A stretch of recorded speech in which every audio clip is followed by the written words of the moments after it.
Hi there, I'm Jennifer Angel. This is my weekly overview.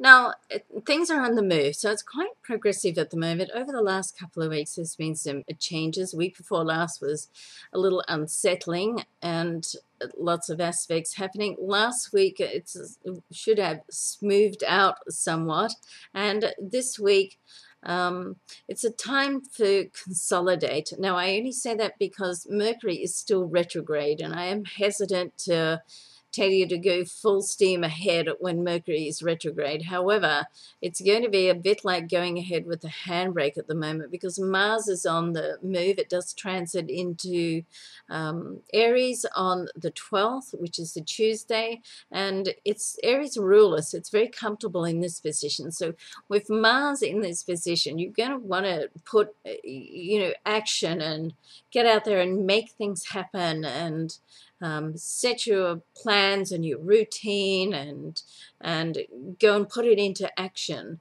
Now, great, do that. Be mindful that Mercury is still retrograde, so anything to do with communication.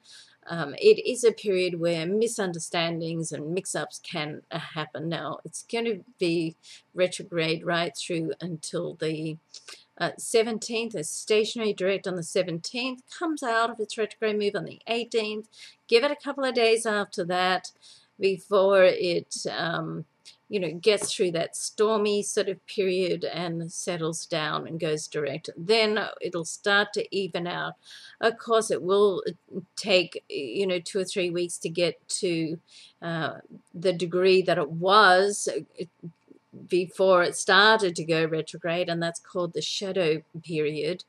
So it doesn't come right out of it, for another 3 or 4 weeks, but it will start to settle down, okay? And so for this week, we do have a new moon this week as well. It is in Pisces. Just about everything is in Pisces. Mars does move out, but everything else seems to be in Pisces, or the bulk of the planets. We've got Venus there, the Sun, of course, with the new moon, the moon and the Sun.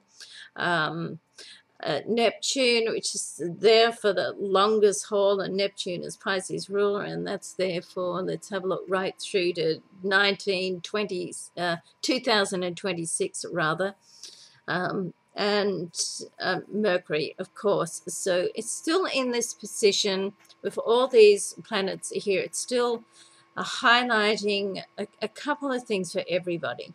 Good time to tune into your intuition, particularly with Mercury retrograde, which can be confusing. Good time to, see how, if you can't get all the facts and figures or something doesn't feel right, then trust your intuition. And it's times like this that help you to get to know what that feeling is, that when your intuition is trying to tell you something. And once you learn what it feels like, then you can start to trust that. So this is a very good week for that. Anytime when Mercury is retrograde is a good time for that, but particularly now because it's retrograde in Pisces. So that's one of the benefits. There's always a plus and minus to everything, isn't there? Sometimes we just have to look a little harder to find it. But this week I would suggest to people to get your game plans down. Continue to do research.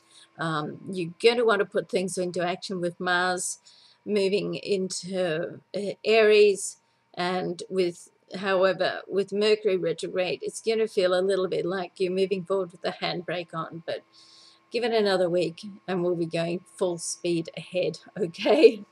All right. Have a great week, everybody. Thank you so much for all your notes. Love to receive them and love to get your feedback. So love and light to everybody. Have a great week. Bye for now.